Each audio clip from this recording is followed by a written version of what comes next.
Weather demand করে যেমন আমাদের কোনো কিছু খেতে ইচ্ছে করে, ঠিক তেমনি ওয়েদারের বিপরীতেও আমাদের এমন অনেক কিছুই খেতে ইচ্ছে করে। ঠিক বলেছি না? হ্যালো এভরিওয়ান, আসসালামু আলাইকুম, ওয়েলকাম মাই নিউ ব্লগ। ভাবিকে দুপুরবেলায় বললাম, ভাবি আজকে না আমার ওই খাসির রেজালাটা খুব খাইতে ইচ্ছে করতেছে। তো ভাবি বলল ঠিক আছে। তাছাড়া আমাদের ফ্যামিলিতে কম বেশি সবাই তার হাতের বিরিয়ানি খুবই পছন্দ করে। আর ভাবি যেহেতু অনেক দিন পর আসছে, তার বিরিয়ানি তো মাস্ট, তাই না?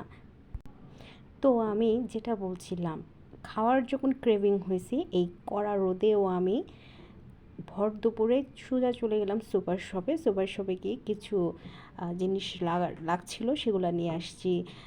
দই, বাদাম, কিশমিশ, তারপরে পোস্তদানা, এগুলো আমি আনতে গিয়েছিলাম। বিড়ালটা আমার পাশে কেমন জানি ঘুরঘুর করছিল, আমার পাশ হয়ে করছিল, তাই তাকেও ক্লিপ করে নিলাম। এই প্রচণ্ড গরমে খুব সাদামাটা খাওয়া উচিত, কিন্তু আমার যে খাইতে ইচ্ছে করছে মানে খাইতেই হবে, এটাতে কোনো ছাড় নাই। তাই আমি যত কষ্ট হোক গেলাম, গিয়ে এগুলো সব নিয়ে এসে ভাবিকে তাড়াতাড়ি এনে দিলাম। এর মধ্যেই দেখলাম ভাবি অলরেডি চুলায় তার রান্না বসিয়ে দিয়েছে। তারপর আমি আসার পর তার বাকি রান্নাগুলো সারলো। তো আমিও এসে দেরি না করে তার বাকি কাজে হেল্প করলাম।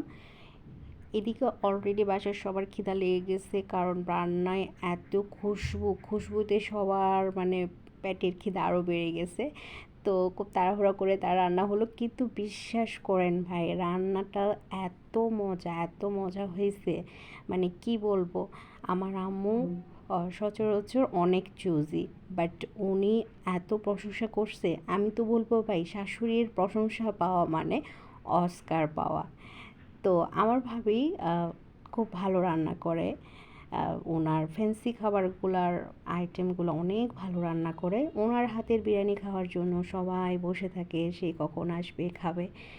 তো রেজালাটা আসলে এত মজা হয়েছে।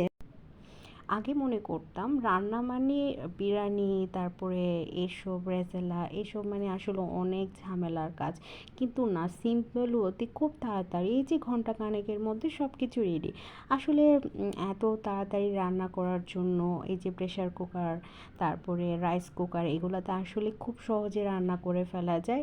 আর নিজের মন মতো যা মন চায় খাওয়া যায়।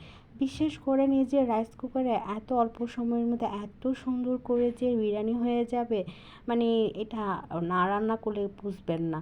একদম ঝরঝরা, একদম সিম্পল ওয়েতে খুব কম সময়ের মধ্যে লাগছে, আর খেতে খুবই অসাধারণ। রান্নার প্রসেসটা আমি পুরোপুরি দিতে পারিনি, কারণ কাজের ব্যস্ততার মধ্যে আমি ভিডিওগুলো করতে পারিনি। তাই যতটুকু সম্ভব, যতটুকু পারছি আমি ক্লিপ করে আপনাদের সাথে শেয়ার করছি। ছোটোবেলা থেকে আমি একটু ফুডি টাইপের ছিলাম। আমি আসলে খেতে ভালোবাসি, বিভিন্ন রকমারি খাবার খেতে ভালোবাসি। আর তো খাবার বললে তো আসলে তো ডায়েট সাইড এসব মেনটেন করা যায় না। তো আমি তাড়াতাড়ি করে টেবিলে সার্ভ করে নিয়ে যাচ্ছি, সবাই মিলে একসাথে খাবো। কিন্তু যতই রিচ ফুড খাই না কেন, নিজের মধ্যে একটা ব্যালেন্স রাখার চেষ্টা করি। কিভাবে ওটা ব্যালেন্স করা যায় ওভাবে মেনটেন করে চলি। এই যে একটু ওয়ার্কআউটস করা, একটু হাঁটতে যাওয়া, বা ক্যালোরিযুক্ত খাবার কম খাওয়া, এগুলো মেনটেন করে চলি। কিন্তু তারপরও মনের মতো না খেলে কি হয়, বাঁচবো আর কয়দিন, বেশি বেশি খেতে হবে, কি বলেন? খাবারটা আসলেই সুপার সে ডুপার হো গেয়া। ভালো থাকবেন সবাই, লাইক কমেন্ট শেয়ার করে পাশে থাকবেন। আল্লাহ হাফিজ, আসসালামু আলাইকুম।